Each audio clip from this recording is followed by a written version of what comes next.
Welcome, everyone, to the Storycraft Cafe. Today is launch day, and this is something that we have been counting down to for quite a while. And if you've been listening, we started a new podcast, the Storycraft Cafe podcast, and you can find it anywhere that podcasts are hosted. But today we wanted to celebrate and kick off this momentous occasion. And who better to do that with than my buddy Christopher Paolini? And so much great stuff to talk about today. Thank you for joining me today, Christopher. Well, my pleasure. I'm excited to be here. For those who are just joining us and stuff, why don't you tell everyone what the new podcast is about? Oh yeah. So we started this community for writers. It's called Storycraft Cafe, and it's a place for writers of all genres and to meet other writers and to get get information from people, to get motivation, to get support, and for writers to have a safe place where they can come and share things with one another, and for people to meet people who know, that who experience the same things that other writers do. It's a pretty interesting calling that we have, if you want to look at it that way, that you get pulled into the Mm. writing life, and only certain other people in the world feel those things. And the Cafe is a great place for that kind of stuff to happen, and to get to know those sorts of people. So the podcast that's coming out of that Storycraft Cafe is, we're just talking to different writers and picking their brain about why they do what they do, how they do it. We try to hone in on certain aspects of the craft, and just have fun conversations about writing. And even better, we get to do this on April 1st. Absolutely. It's so funny, Christopher, because I've made several announcements, and people are like, "Is this an April Fool's joke?" And I was like, "No, it's really not. We're really gonna be doing this afternoon." So, Yeah, I was on YouTube this morning and I saw a couple of videos and I'm going, really? yeah, Seriously? XYZ? And I was like, oh, right. Don't trust everything you see today. yep, yep. It's crazy. But before we get too deep into this, I've got a couple of announcements that I want to make to celebrate the launch of Storycraft Cafe. We're giving away one uh, Writing Mastery Academy membership every week for the month of April. Writing Mastery Academy is an online program filled with courses, content, and exercises to take your writing skills to the next level. The first drawing is next Friday, the 8th, and all you have to do to enter is sign up for the cafe and create a new post anywhere in the community. And you'll be entered into the drawing. Every week this month, we're going to give away something, and you definitely want to be a part of this. Join us every Friday this month. We're going to have special events just like this one. Next Friday, my guest will be Liv Constantine. Sisters Lynn and Valerie Constantine team up to write some of the best psychological suspense as the writing duo Liv Constantine. Then on the 15th, we have Taylor Brown. Taylor is going to talk to us about writing historical fiction and weaving a fictional narrative around real places and people. On the 30th, we have Glenn Eric Hamilton, who will talk writing mysteries and how to balance a writing career, a very successful writing career, with family and a full time job. And then finally, on the 30th, we'll conclude this special launch month with a roundtable event with the Dabble team as we talk about community and what our hopes are for the Storycraft Cafe. There's something for everyone, so join us all month long to celebrate the launch of the Storycraft Cafe. So, Christopher, how are you, buddy? It's been a little bit since we talked, but you have, uh, as everyone knows, you are probably most well known for the Inheritance Cycle and Mm. Aragon, the first book of that, and you very much established yourself in the fantasy space. And then a little bit ago, you launched this science fiction book, "To Sleep in a Sea of Stars," a beautiful science fiction story with world building all its own. Mm. Um, how are you these days, and what's going on in your creative life? I'm good. I'm busy. As I remember, the last time we talked was before the launch of To Sleep in a Sea of Stars. It was So just I before then. just before, so I couldn't Yeah. actually really talk about the book. which was it's always frustrating when there's something just coming out and you're all excited about it and you want to share details, but you don't want to spoil it for people. Right. I mean, the short answer is I'm busy. I've been revising scripts for not potential, it's in the works, adaptation of To Sleep in a Sea of Stars. That's in development in Hollywood. I've been working on some other stuff I can't talk about. I mentioned before we went live, I actually have 2 books that are being published next year. The titles haven't been announced, but I can say that one of them is a prequel to Sleep in a Sea of Stars. It's a shorter novel, but it is a prequel.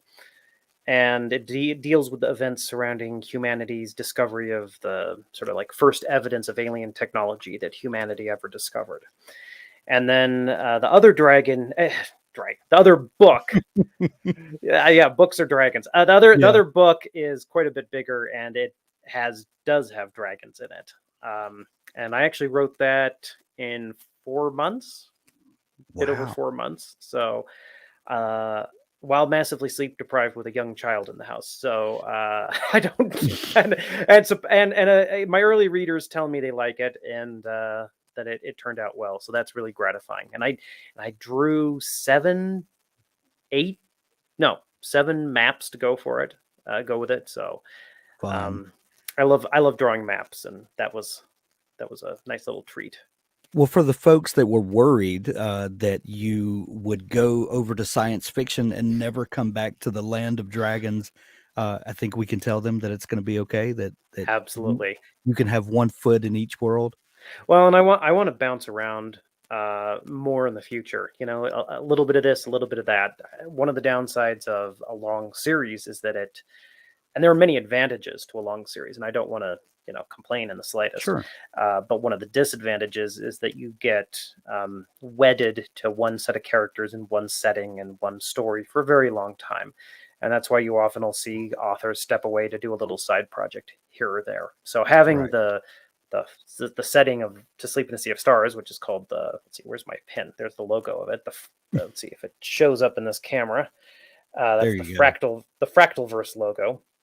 So having the sci-fi side that I can go play in, which would include anything set in the modern day, it still would be within the timeline of my sci-fi universe, as well as then having the world of Aragon and whatever I want to do with fantasy.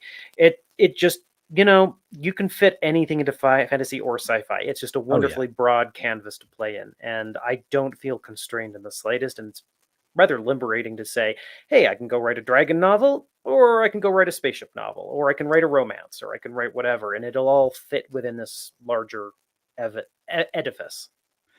So speaking of that, is world building different for you in writing fantasy versus sci-fi? You think of fantasy as being the big world building genre, where we create lands and languages and all of that fun stuff. Well, as Brandon Sanderson has proved with his Cosmere, you can meld science fiction and fantasy in some interesting ways.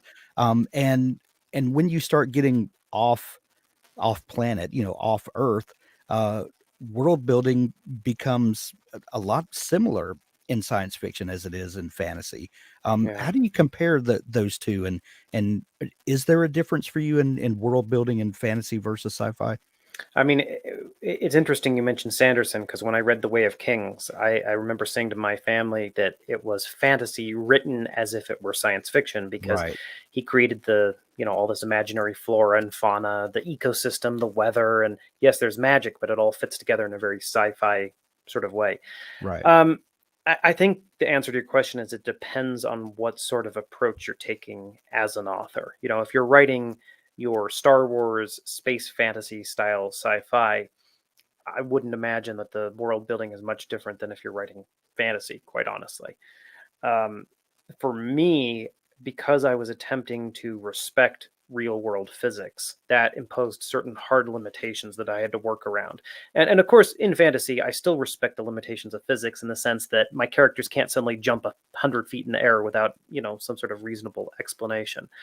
But trying to respect real world physics and then trying to do the research of all the things people have already thought about and developed in terms of what would be possible with future tech in regard to space travel and weapons in space and warfare and communications and all these other things.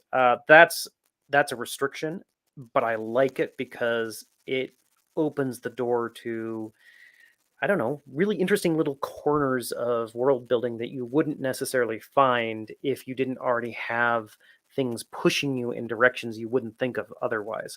And of course, you can still make up the rules however you want. Look at Ian Banks, who's a particular favorite of mine as a sci-fi author, and he, just came up with a completely off-the-wall explanation for his FTL drive, and it works in his setting. You don't need to know the mechanics of it exactly. It Right. works. So for me, it's similar, but there's more rigor on the sci-fi side. So we opened up a thread on the Storycraft Cafe asking if people had questions that they wanted to ask you, and one person said, "How do you go about starting a story? Do you do a rough outline and write down traits you want the characters to have, or do you just start typing and revise, revise, and revise?" And I want to tack something onto that. Um, on your website, in your FAQs, you talk about the beginning of Aragon and what would become the inheritance cycle. And you said one of the things that inspired me was an image inspired by Jeremy Thatcher, Dragon Hatcher by Bruce Koval, of a dragon egg appearing before a young man deep within a dark pinewood forest. I knew nothing beyond that, only that I wanted to find out what happened next. So I asked 3 questions, and this is the part that I love. You asked yourself 3 questions. What land would a dragon egg come from? Who would find it? And since dragon eggs can't be common, who else would be looking for it? My Yeah. quest to answer those questions led me to envision the story that became Aragon. My question for you is, now that you are 6, 7, 8 books past Aragon now, um, do you still approach creating a story now when you're writing in a series and you already have the world built and a lot of plot elements in place? Does a new book in that series still come about the same way, or is it only in the beginning of a new world that you approach storycraft this way? I mean, I could probably, and I'm not exaggerating, talk for an hour on that one question and answering that. Sure. So I'm going to try to stick to some of the high level Okay. things, and then we can get into specifics if that Sure. seems interesting. The first answer is that revision is a necessary evil and life is short, so I don't want to engage in any more than I need to. And Yeah. that's a purely practical matter. To Sleep in a Sea of Stars runs about 308,000 words in the published version.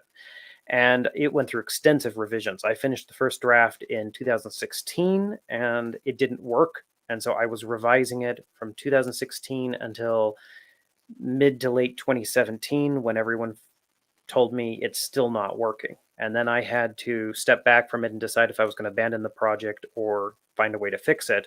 I wrote 200 pages by hand in a week and a half and ripped apart every bit of the characters in the story and then reassembled them into something that I felt worked. And then end of 2017 and all of 2018, and into 2019, I was writing my butt off and basically wrote a new book.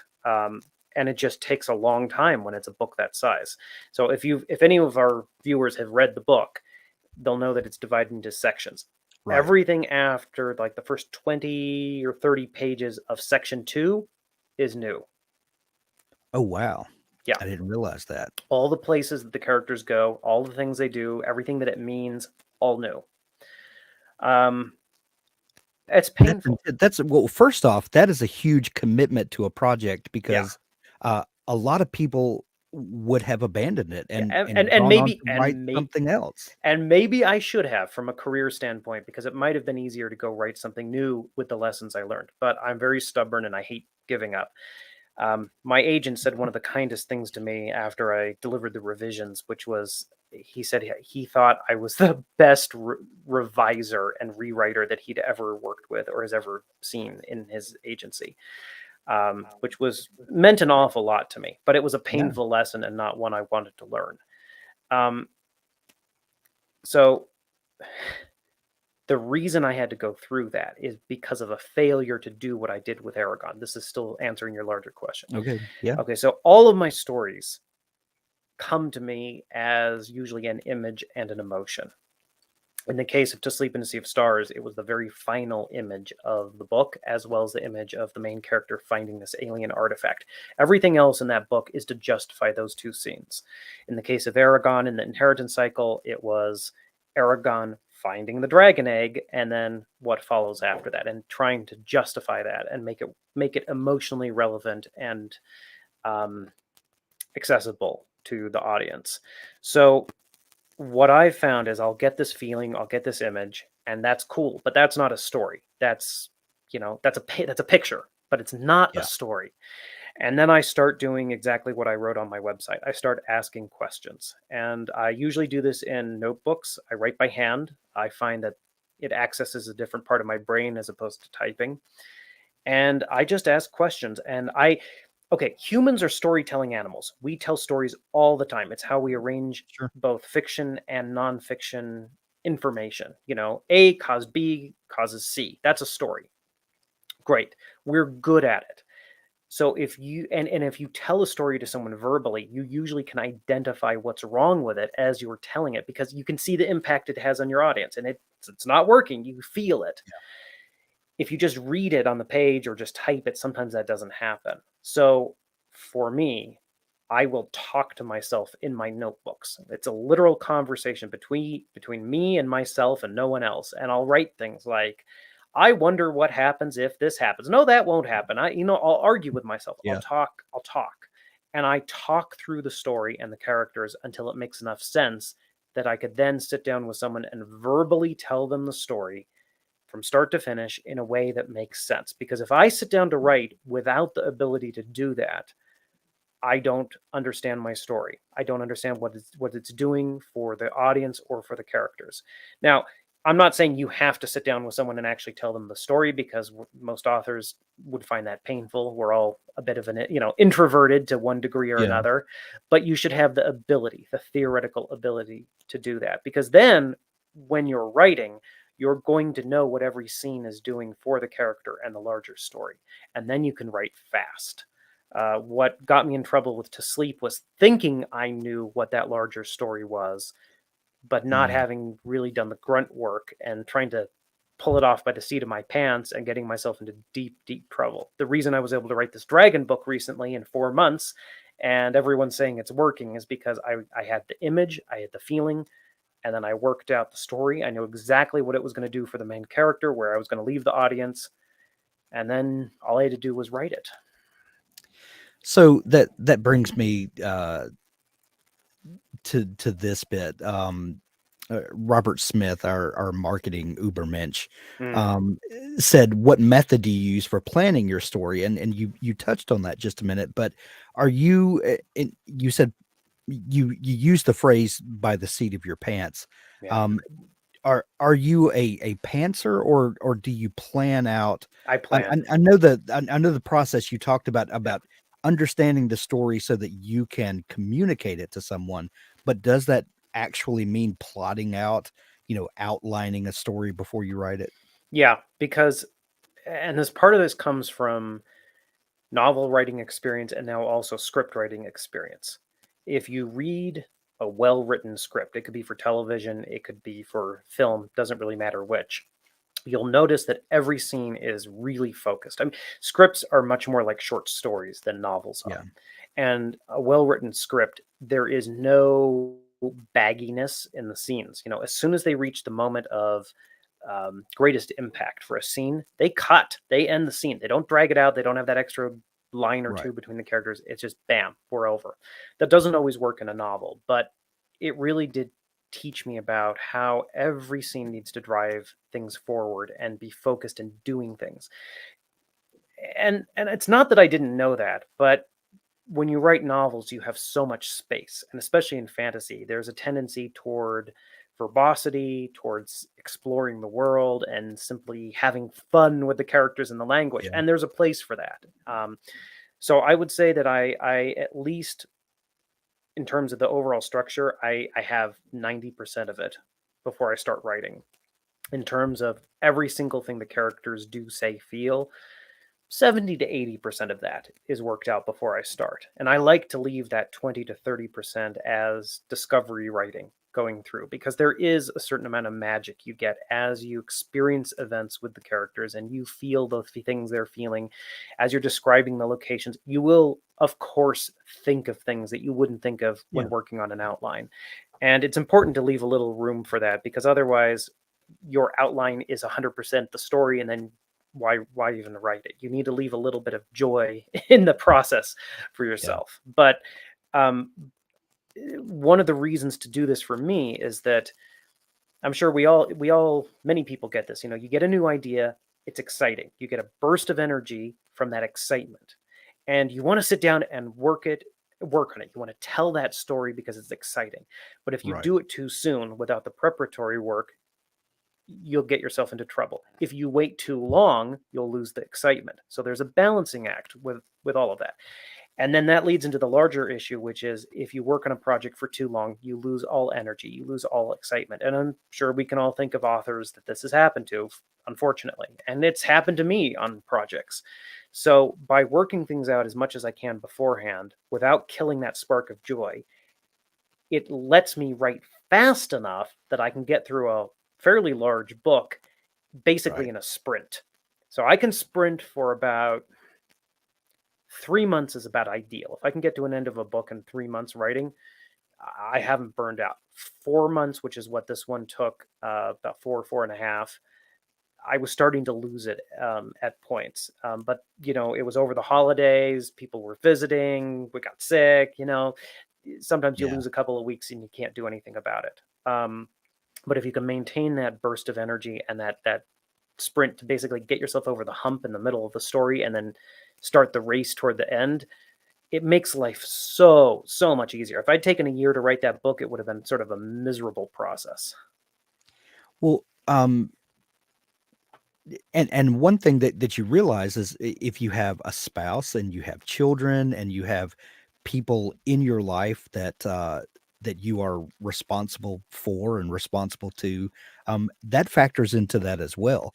Yeah. Writing a book now is probably very different than when you were writing at 15, when you Well, began Aragon. maybe I'm just assuming. For Aragon, yes, because I wrote it simply for myself. But Yeah. very shortly thereafter, my family and I decided to work on it together and to self-publish it. And so since the age of, I want to say 16, 17. I mean, the book was self-published by the time I was 17. I've been doing this professionally, and you know, um, I've had a sense of responsibility with that for a very long time. Now, it certainly changes if you then get married and have a kid. Yeah. But and that sense of responsibility can be a great motivator. Uh, you know, I have been very fortunate with my writing career, and if I were on my own, if I were a single man, if I didn't have the rest of my family around, I can tell you for darn sure I probably wouldn't push as hard as I do. Um, and again, it's not that I have to push that hard, but I derive great satisfaction from knowing that I can, care for my family, that I'm being productive. It makes me happy. So Well, one thing that we are passionate about here is community. And I mean, we started Storycraft Cafe because we wanted writers to be able to be in community with each other and to share in the joys and excitement and the low valley days. mm, The all of the emotions. You need a community to go through yeah. those things with you, to share in the excitement and to pep you up when you're down. What does community mean to you? And I know that you have a very close knit community in your family. Mm. But do you have other writers that you bounce things off of, or go to share burdens with, or that sort of thing? What does community mean for you? I mean, community's important. As I've gotten older, I really realized that the whole, I don't want to say myth, but the idea of the lone wolf protagonist Yeah. is, the idea of a lone wolf is that a lone wolf is dangerous is because they're away from their pack and thus are unbalanced and unpredictable. they're dangerous because they're not part of a community. And humans, despite what especially perhaps men like to tell ourselves, humans are tribal based animals. We need our group. And if you are really truly alone, if you are up in a cabin in the woods and there's no one around, I mean, you can go insane, like literal insanity. There's a reason why solitary confinement is classified as torture by Amnesty International. So we really aren't meant for isolation, and I'm sure people have certainly discovered that in many ways over the past couple of years with the lockdowns and isolation and all of that. So, and I have traveled and stayed in various cities, and it's a old truism that remains true that there's nothing quite so lonely as being alone in a big city. Right. So family is incredibly important for me. Unfortunately, writing's a solitary profession, and it's hard to meet other writers. That's why I really enjoyed going to writing conventions in the past. Not writing conventions, Sure. sci-fi fantasy conventions. And that's usually where I would meet sort of colleagues and friends, and we'd all sit down and shoot the wind about XYZ. There are a number of authors I stay in touch with, and sometimes I've bounced material off them. Fran Wild is a delight. She writes YA fantasy and short stories, and I think she won a Nebula or a Hugo last year, which is pretty cool. And she's read some of my stuff and given some great comments, and there are a few others. So it is very important. And in fact, I do wish I had a larger writing community that I would sort of had more participation in, but it is difficult too because the projects I work on tend to have a lot of attention on them, and so there's a lot of pressure from the publisher to really keep them under wraps until they get revealed. Same thing when I'm working on script stuff. I can't share that. I can't show that to anyone, Right. unless I really trust them. So usually it's friends, family, agent, that sort of thing. And that's kind of the tough spot, the tough bit. I'm trying to be a little more open with my fans about, hey, I am working on something and it's this, but I can't tell you the title yet. But part of that is that some of the big publishers are still in the pre-social media mentality of, we don't announce a title or a book until we're 6 months from release or something like that, 3 months from release. And that's really not how it works anymore. And I'm actually in the process of having that conversation about my dragon book with the publisher, of twisting their arm saying, you know what, let me talk about it. Everyone's going to want to hear about this. Let me just come on. But that's an ongoing conversation. Yeah. Someone in the Storycraft Cafe today asked, and it's a question that I know that you get a lot. What was it like to get the kind of recognition and fame, if you will, at such a young age? And it's maybe a bit of an unfair question to ask because you don't have anything to compare it to. Your journey was your journey, and you don't know what it's like to publish your first book at 30 years old. You were 17 when that book, when you guys first self-published it, and then there was a whole journey there to get where you are now. But do you ever think back on those times and just reflect on what a insane ride it's been for such a young person? Fairly frequently. I remember the first few years when Eragon came out and I started doing my first conventions and other appearances with other authors who were, by my eyes back then, were all so much older than me. And of course, now I look back, I'm like, geez, I'm older than they were now. Right. But I now understand, well, and I have for a while, why some of the authors were looking at me the way they were, because, at the time, even though I could sort of intellectually understand that, this is maybe doesn't happen to everyone, I had no idea how unusual it was because, I wrote my first book and hey, it gets published and hey, it debuts on the New York Times bestseller list and stays there for 4 years or however long it was. I mean, doesn't that happen to everyone? It's like, no. Almost no one. Almost no one. Almost. I even have trouble believing it happened to me. And I know the moment in which I decided to pursue the books versus do anything else. I had applied to Reed College in Portland, Oregon. They offered nearly a full scholarship, and I was going to go. I had my orientation papers on my desk at home, and I was staring at them. And we had been preparing Aragon to self-publish it, and it still wasn't quite out. It had taken longer than we wanted, because we knew my age was sort of a selling point, and so we wanted to get it out sooner rather than later. But it just took time to do it properly. And I was sitting there sort of in a dither of indecision. And so I finally went to my parents and I said, I don't know what to do. Help me.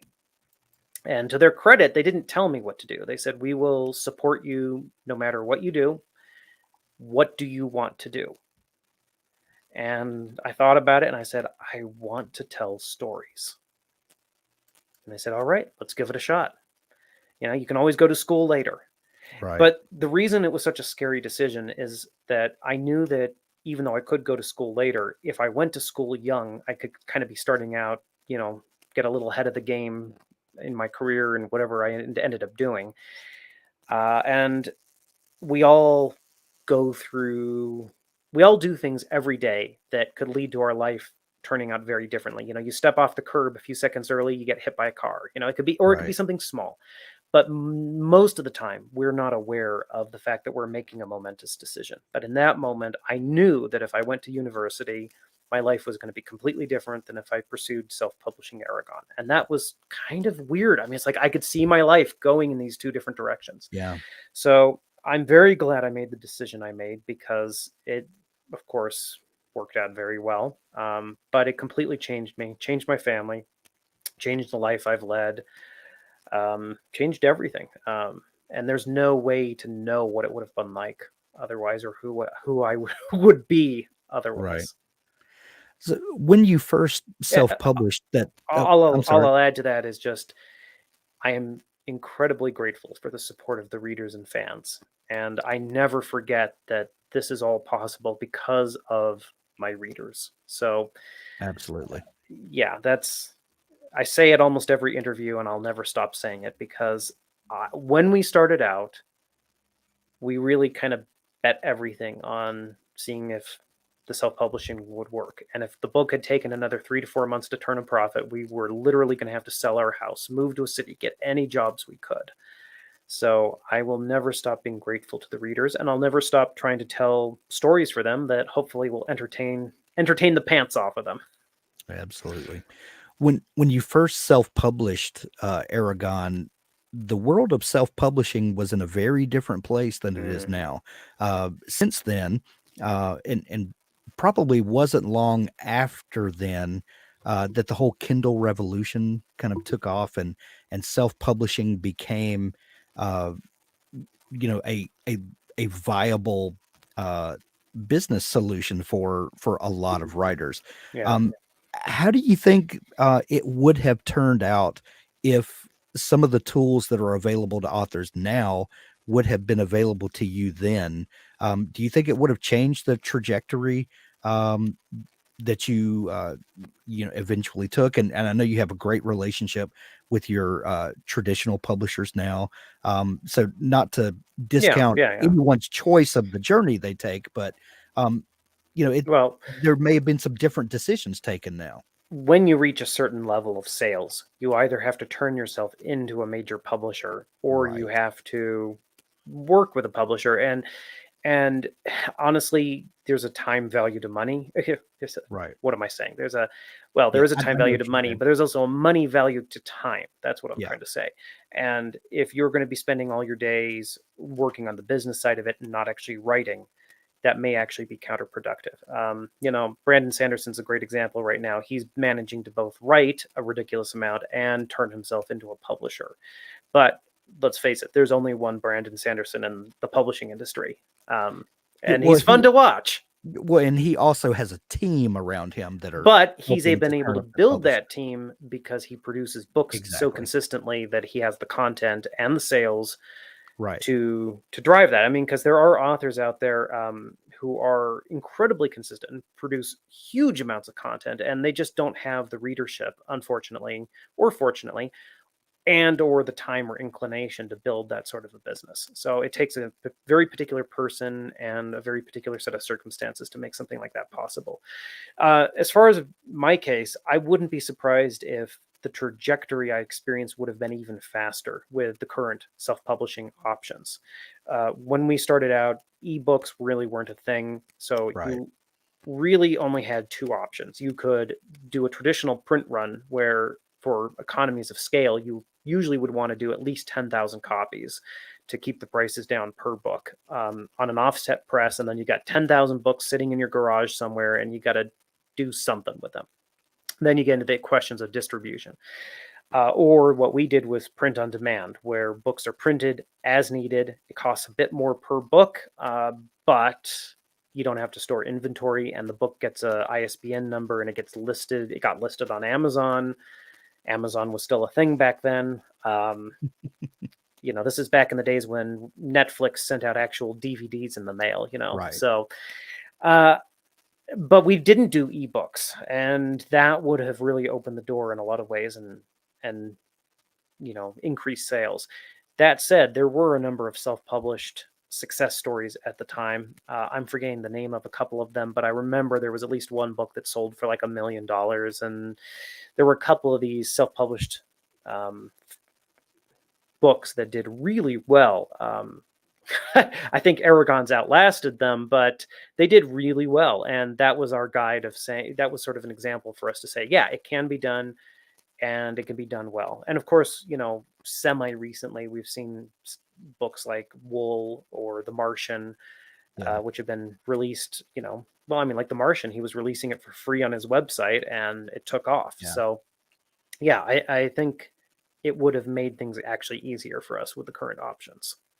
That's so crazy. And Well, nowadays there are people who are making really good money writing ebooks for Amazon and Kindle and not being traditionally published. And you have to produce content very fast, but they are, raking in some serious money doing that. Yeah. Lots and more success stories of people doing that than you could imagine. Yeah. But no matter what avenue you pursue for publishing and you could spend all of your time in world building like we talked about earlier and creating these great worlds to live in, unless you create characters that people really latch onto. You're probably not going to develop the rabid fan base that you have that follow your stories, because you've created characters that they care about.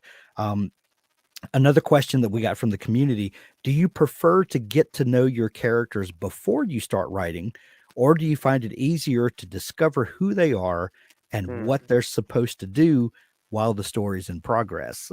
Do the characters, are they alive to you in the beginning, or do they become alive in the telling?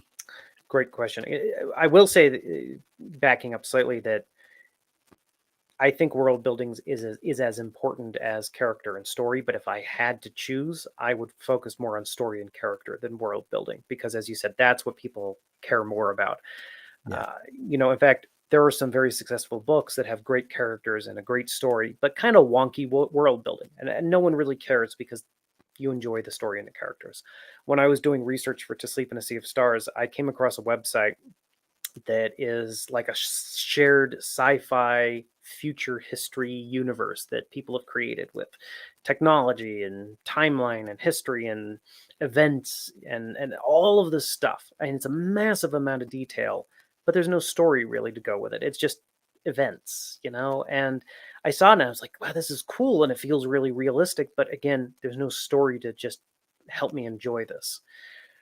So as far as characters go, I usually try to have a decent idea of what a character would do and who they are before I write them. That's because that's what a character is. What would a person do in a given situation? You get a better idea of it when you actually write, of course. And that's why sometimes people say, take your character and write some scenes with them where they're just chatting at a cocktail party, or they're going to get some groceries, stuff that doesn't actually matter to their story, but lets you get a feel for how they react in different situations. And that can be a useful exercise. Personally, I hate to write excuse me, I hate to waste writing time. So I just do that as I write the story in any case.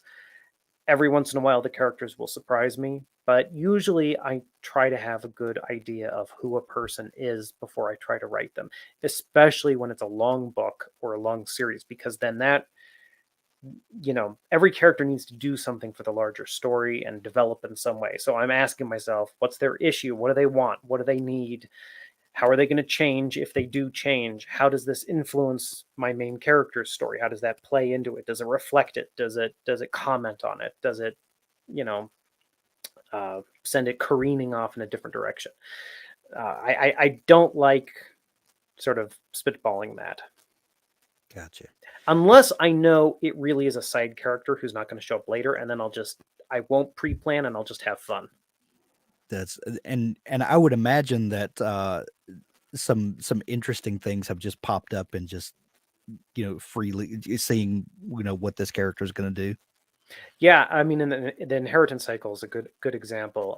There's a character called Elva who was not in my original outline, and she Yeah. pops up through sort of circumstances of both what Aragon experiences and then my own mistakes in writing, and it got incorporated into the story with that character.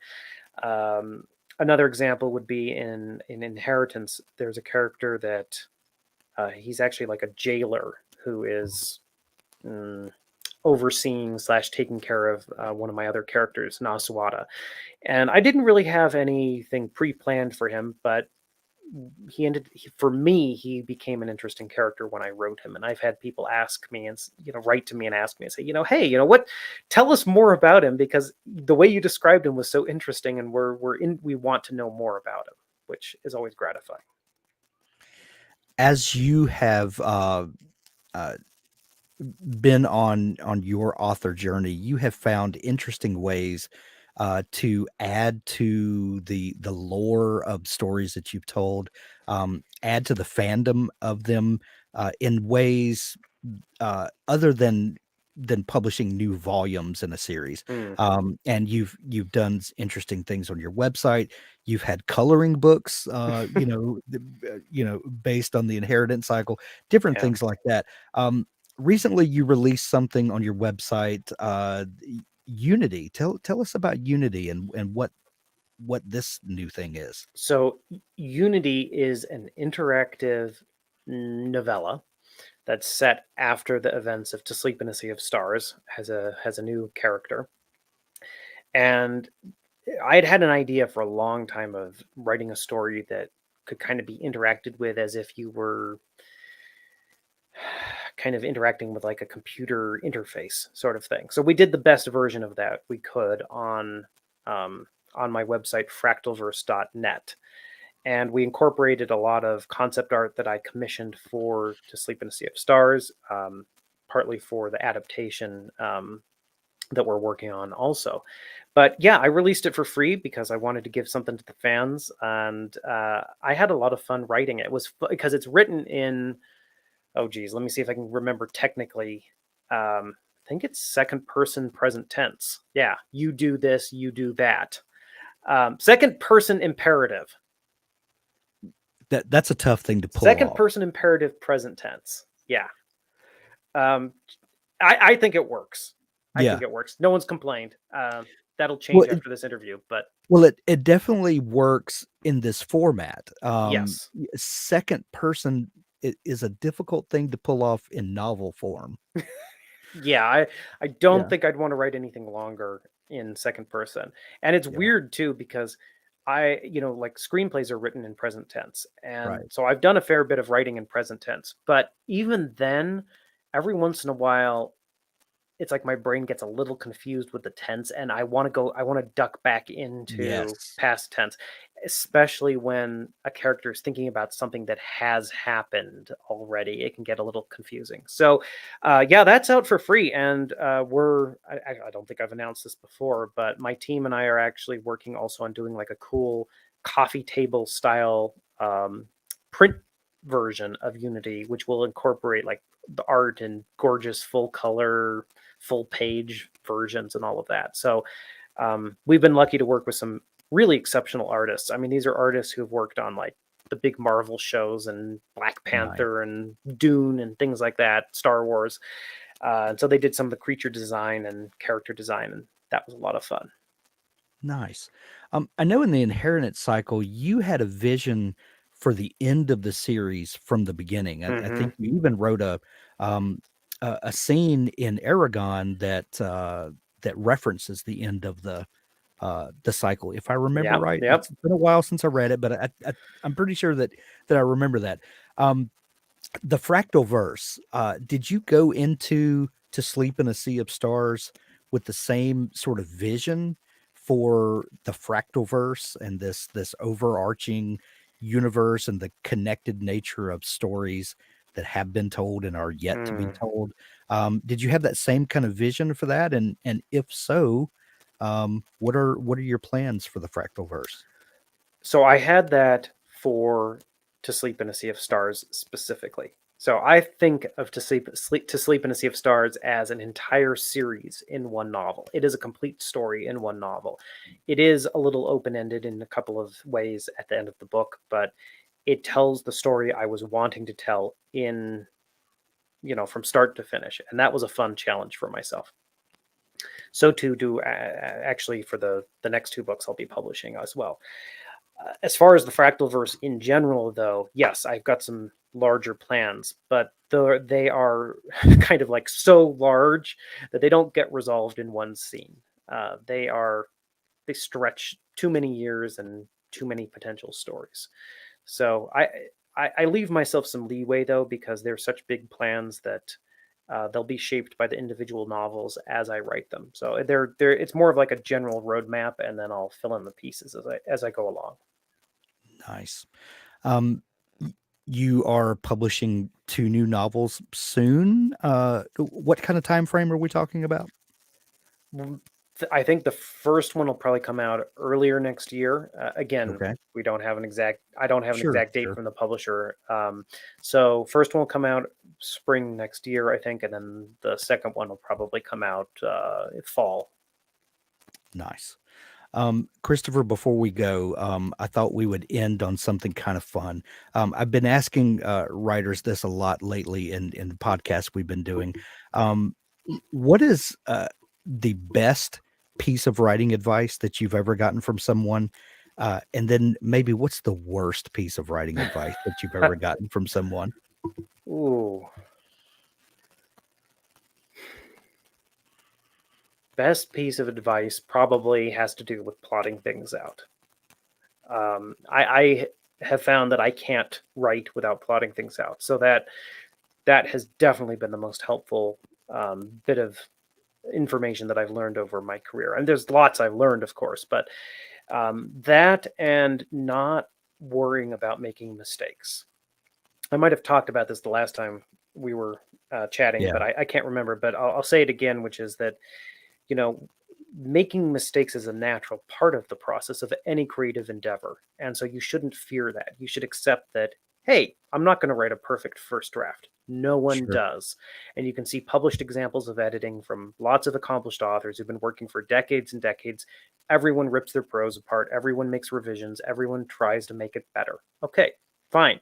So don't feel bad when you write something that, hey, you got to go back and polish it up or revise it or take it in a new direction. It's a natural part of the process. And when I finally internalized that knowledge, it made all of this so much easier. I mean, I still get a little growly whenever editing shows up because because the thing is that writing in order to create something, you have to have enough ego and confidence to get yourself over the discomfort of worrying about what other people might think, Right. or even the physical discomfort of sitting for hours on end to produce something large. So you have to have enough confidence and excitement and ego to get yourself into and through the project. But then you also have to have enough humility, perhaps, to accept that, hey, Yeah. it ain't perfect, and how can I make it better? And that's all. Those two things are always odds. Some authors just don't revise. They write their first draft or their second draft and they just put it out in the world and say, you know what, I'd rather work on something new and keep moving onward and upward in that fashion. And if you can do that and sell copies, more power to you. But I feel a urge and a duty to make it as good as possible. So I always pay attention to the editing and the revisions. As far as the worst advice I've ever gotten, I mean, there's too much bad advice out there to maybe sum up one or two, but there is a lot of advice on how to write that may give you useful tools, but if you use all of those tools or employ it in exactly the way it's presented to you, will make you sound like another writer and not like you yourself. So if you're making an effort to improve yourself as a writer and to read books on how to write and grammar and prose and verse and this and that and the other, internalize all of it, but still allow yourself to speak and say and write the way you want to. And you'll find that those techniques will still be useful. But you don't want to just rely on them all the time and overload your prose with them. You'll end up with very artificial sounding prose, which, unless that's your goal, will probably impede enjoyment of your story. I have had personal experience with this myself and ended up having to go back through a couple chapters and just rip the prose back down to the bare bones because I was just overdoing it like crazy. And I've gotten better with that over the years. Same thing like with, avoid adverbs, avoid passive tense. I'm sorry, if you go and look at basically every one of the greatest writers of the English language, all of them, with the possible exception of Hemingway, and I think he did too, all of them use adverbs. Sure. You just have to do it with some awareness. Yeah. Same thing with passive tense. Passive tense is a perfectly acceptable technique. No one usually goes around saying, my mother gave birth to me on the 4th of July. You say, I was born on the 4th of July. It has there are uses for all of these things. Yeah. Well, and can't we all agree at this point that Stephen King was probably just trolling us all when he said never use adverbs? I kind of think that was just a troll. So if you read my second book, I may have added one or two during editing, but at least in the first half of Eldest, so I mean, we're talking hundreds of pages here, I used 0 adverbs. Now, does that make my writing better or worse in that chunk of the book? I don't know. I do know that after that point, I decided I was being a little bit silly and started loosening up. The one technique that I'm still on the fence about is using any modifiers for said. I rarely do it, but a lot of very good writers will modify the word said, and it allows them to convey some more emotion and some more nuance for whatever is being said. But I'm still in the school of thought that I prefer to let the dialogue itself and the context convey more of the emotion than just tacking an adverb onto said. So I've tried to avoid the YouTube chat that's going on the side of my monitor as much as possible during this. And Doug Lansborough, our Dabble editor extraordinaire, said adverbs are next to godliness. So we'll just put that there. But I also see Doug. I also see someone here who says that Comic Sans is a god among fonts. That is an evil thought, and you should keep that to yourself. Yeah, I think that's the best place to end this. Oh, so a couple of new books coming next year for us to look forward to. Anything else going on that people need to be aware of, and where can they plug in to follow along with all the new news that's coming out? Well, there's actually some very big stuff going on that I can't talk about. I'm very excited about, but the best places to get news would be my main website, which is paolini.net. I post news announcements there. There are links to my Etsy store and all sorts of resources for, writing tips and all sorts of other cool stuff for the inheritance cycle and elsewhere. My other main site is fractalverse.net. Of course, that's the sci-fi side of things and has tons of cool concept art. You can read the novella Unity free of charge. It's available there. And it's a beautiful website. We had a lot of fun putting that together. It really is. And I am definitely active on social media as well, as much as time, life, and schedule allows. Mostly over on Twitter, but I do post on Instagram and Facebook. Excellent. Well, Christopher, thank you so much for celebrating this launch of the Storycraft Cafe with us. If you haven't gone over to storycraft.cafe, dear listeners, please do drop by, join the conversation, and find the community that's been waiting for you. Uh, Christopher, Well, thank you so much for taking time to come on with me. thank you so much for having me. We'll have to do it again sometime. Absolutely.